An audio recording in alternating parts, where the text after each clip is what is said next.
اعوذ باللہ من الشیطان الرجیم بسم اللہ الرحمن الرحیم. Hadith of the today is دأب إليكم داء الأمم قبلكم البغاء والحسد والبغاء وهي حالقة ليس حالقة العشر لكن حالقة الدين والذي نفسي بيده لا تدخل الجنة حتى تؤمنوا ولا يؤمنوا حتى تحابوا افلا انبئكم اظنه بما يثبت لكم افشوا السلام بینکم. رسول اکرم صلی اللہ علیہ وعلی آلہ وسلم کا فرمان ہے، تمہارے اندر تم سے پہلی امتوں کا ایک مرض گھس آیا ہے اور وہ حسد اور بغض کی بیماری ہے جو مونڈنے والی ہے.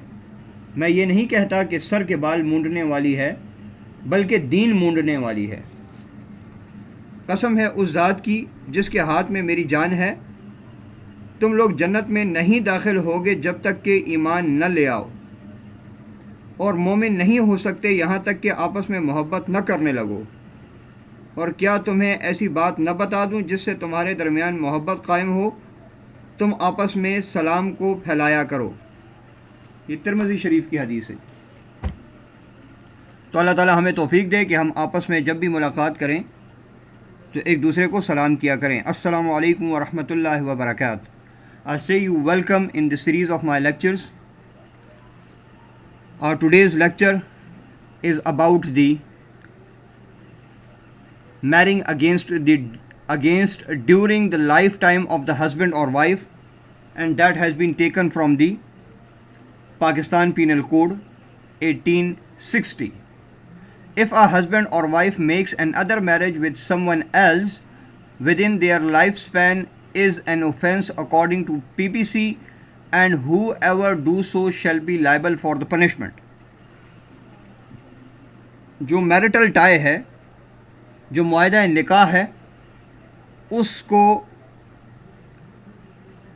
خاوند اور بیوی کے زندگی کے درمیان مزید مضبوط تر کرنے کے لیے پی پی سی نے یہ ایک پروویژن رکھی ہے کہ کوئی بھی شوہر یا بیوی جب تک حیات ہوں اور کانٹریکٹ آف میرج میں موجود ہوں تو وہ دوسرا مرد عورت نہیں کر سکتی اور مرد دوسری بیوی نہیں کر سکتا.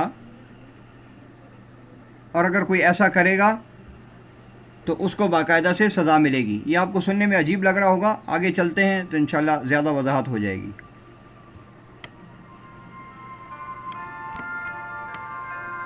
Relevant provision. Section 494 deals with the offense relating to the second marriage where initial spouse is alive. Section 494 پابندی لگاتا ہے جہاں پر ہسبینڈ اینڈ وائف دونوں الائیو ہوں اور وہ کوئی دوسرا میرٹل اسپاؤس کریٹ کریں، یعنی دوسری شادی کریں. Essential ingredients of the section. Whoever section میں لفظ whoever استعمال ہوا ہے، اس سے مراد include male and female both ہیں. اچھا، یہاں پر میں یہ وضاحت کرتا چلوں کہ اسلامی قانون کے مطابق شوہر کی حیات میں، خاوند کی حیات میں، میاں کی حیات میں بیوی یا منکوحہ دوسرا شوہر یا دوسرا خاوند نہیں کر سکتی، جبکہ پی پی سی کی اس پروویژن کے مطابق ہسبینڈ اینڈ وائف دونوں کے اوپر ایک بار ہے. تو ہو ایور سے مراد ہسبینڈ اینڈ وائف دونوں. Living at the time of the second marriage life of the first spouse is necessary. جیسا کہ آپ جانتے ہیں کہ اسپاؤس لفظ انگریزی میں جوڑے کے لیے استعمال ہوتا ہے، اور اس سے مراد میل ممبر بھی ہو سکتا ہے اور فیمیل ممبر بھی ہو سکتا ہے. تو یہاں پر لائف یا لیونگ سے مراد یہ ہے کہ ہسبینڈ زندہ ہے، وائف زندہ ہے تو وائف دوسرا ہسبینڈ نہیں کر سکتی، اور اگر وائف زندہ ہے اور ہسبینڈ زندہ ہے تو پھر وائف دوسرا ہسبینڈ نہیں کر سکتی. ایک اور لفظ سیکشن میں استعمال ہوا ہے wide. As this marriage is celebrated during the lifetime of the spouse, therefore it shall be considered as void or due to this or any other void element.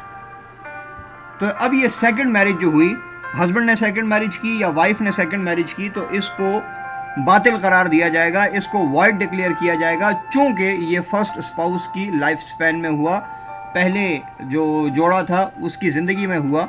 تو چونکہ قانون منع کرتا ہے کہ جوڑے میں سے کوئی بھی فریق دوسرے شادی نہیں کرے گا، اور کسی فریق نے کر لی پہلے جوڑے کی پہلی شادی کی موجودگی میں، تو لہٰذا یہ دوسری شادی باطل قرار دی جائے گی. Meaning of the section: marrying more than one husband or wives within the lifetime of the first one. جیسے کہ میں نے آپ سے کہا کہ پہلے جو شادی شدہ جوڑا ہے وہ اپنے نکاح کو برقرار رکھے گا، اپنے میرٹل ٹائی کو برقرار رکھے گا، معاہدہ نکاح کو مینٹین کرتے ہوئے دوسری شادی دوسری عورت سے یا عورت دوسری شادی دوسرے مرد سے نہیں کر سکتی، اور اگر کرے گی تو یہ پھر اس سیکشن کے تحت جرم ہوگا. وائڈ کو ذرا مزید ڈسکس کرتے ہیں. Though the earlier spouse is alive, that is why the subsequent is void. Void اس لیے ہوگی چونکہ پہلی شادی بھی برقرار ہے اور پہلی شادی کے دونوں پارٹیسپینٹس بھی حیات ہیں. Such as marrying two sisters simultaneously with one man. دو عورتوں کا جو کہ آپس میں بہنیں بھی ہوں ایک ہی مرد سے نکاح کرنا حرام ہے. یہ اسلام میں بھی حرام ہے، قرآن میں بھی اس کی تفصیل بیان کی گئی ہے، اور اس قانون کے تحت بھی منع ہے. Marrying without the permission of the prior wife, hence existing marriage makes the prior marriage void. جیسے کہ میں نے آپ سے پیچھے کہا تھا کہ یہ سننے میں آپ کو عجیب لگ رہا ہے، آگے جا کے تھوڑا آپ کو آسان ہو جائے گا، سمجھ آ جائے گی. تو وہ یہ ہے کہ قانون کا منشا یہ ہے کہ دو عورتیں ایک شوہر کے ساتھ اکٹھی خوش نہیں رہ سکتی. اسلامی قانون میں تو عورت کے لیے سخت پابندی ہے، اور ہمارے ملک کے قانون میں بھی عورت کے لیے سخت پابندی ہے کہ وہ شوہر کی حیات میں دوسرا شوہر نہیں لا سکتی جب تک کہ پہلے شوہر سے علیحدگی اختیار نہ کر لے. مگر مرد کے لیے اسلامی قانون میں ایک سے زائد بلکہ 4 تک کی عورتوں کو نکاح میں اکٹھا کرنا جائز ہے، حلال ہے. لیکن یہاں پر قانون یہ سمجھتا ہے کہ جب ایک سے زیادہ عورتیں ایک مرد کے نکاح میں آئیں گی تو وہاں پر سوشل ڈسٹربنس ہوگی، لہٰذا اس چیز کو اوائڈ کرنے کے لیے کچھ ایسی قانون سازی کی گئی کہ پہلی بیوی کی مرضی سے یا پہلی بیوی کی اجازت سے شادی کرنا ضروری ہے، اور اگر پہلی بیوی کی مرضی کے بغیر یا پہلی بیوی کی اجازت لیے بغیر دوسری شادی کر لی گئی تو پھر یہ شادی بھی وائڈ سمجھی جائے گی مرد کے اینڈ پہ بھی. ایکسیپشن ٹو دس سیکشن: جیسے کہ آپ دیکھتے ہیں کہ جنرل لا ہوتا ہے اور اس کے لیے ڈفرینٹ قسم کی ایکسیپشنز بھی ہوتی ہیں، تو یہاں پر بھی ایکسیپشنز ہیں، دیکھتے ہیں کیا ہیں. In the following cases the second marriage shall not be considered void. پہلے تو آپ سے کہا کہ ہسبینڈ اینڈ وائف الائیو ہیں، میرٹل ٹائم میں ہیں، تو سیکنڈ میرج نہیں ہو سکتی. لیکن کچھ ایکسیپشنز ہیں، وہ کیا ہیں؟ Where the prior has been declared void by the court of the competent jurisdiction. جہاں پر با اختیار معزز عدالت نے پہلی شادی کو باطل قرار دے دیا ہو. That where about any of the spouse are not known from last 7 years or more as provided in Islamic law. اسلامی قانون کے مطابق بالخصوص یہ پروویژن فیمیل کو سپورٹ کرتی ہے کہ جہاں پر ایک ہسبینڈ کا پچھلے 7 سال سے کچھ عطا پتہ نہیں ہے، اور بالخصوص یہ بھی علم نہیں ہے کہ وہ ہسبینڈ الائیو ہے یا ڈیڈ ہے، تو پھر ایسی عورت 7 سال کے انتظار کے بعد دوسری شادی کر سکتی ہے. تو اگر 7 سال گزر چکے ہیں اور ہسبینڈ کا کچھ پتہ نہیں ہے تو دوسری میرج کر لی تو اس میں بھی کوئی حرج نہیں ہے، یہ ایکسیپشنز میں آتی ہے. Not having any information regarding the life of the previous spouse, the information about the previous marriage must be communicated to the person to whom the subsequent marriage is intended.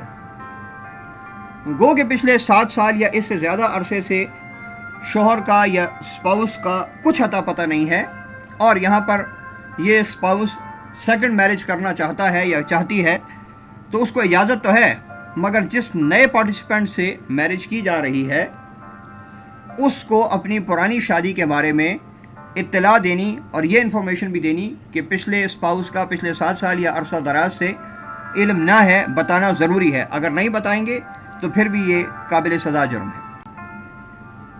Punishment for 494. Whoever commits the crime described under section 494 shall be punished with the imprisonment of either description for a term which may extend to 7 years and shall also be liable to fine. جو کوئی بھی section 494 کے تحت جرم کرتا ہے، یعنی پہلی شادی کی موجودگی میں دوسری شادی کرتی ہے عورت یا مرد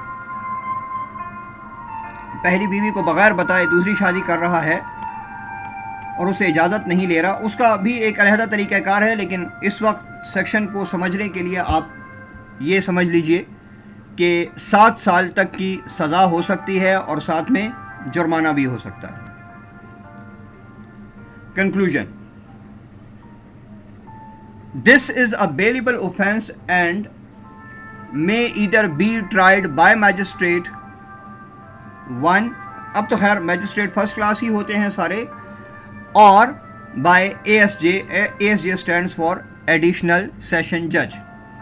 میں امید کرتا ہوں کہ اب سیکشن 494 آپ کے لیے پڑھنا آسان ہوگا جب آپ اس کو بک ریڈ میں کرو گے، اور اگر سمجھ آئی ہے تو پھر اس ویڈیو کو لائک اور شیئر ضرور کیجئے.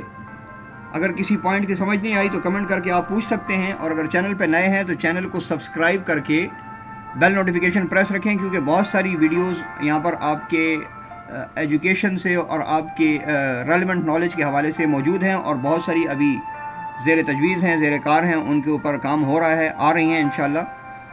ایسے ہی کسی انفارمیٹیو لیکچر میں دوبارہ ملاقات ہوگی. مجھے اجازت دیجیے، اپنا بہت خیال رکھیے گا. والسلام.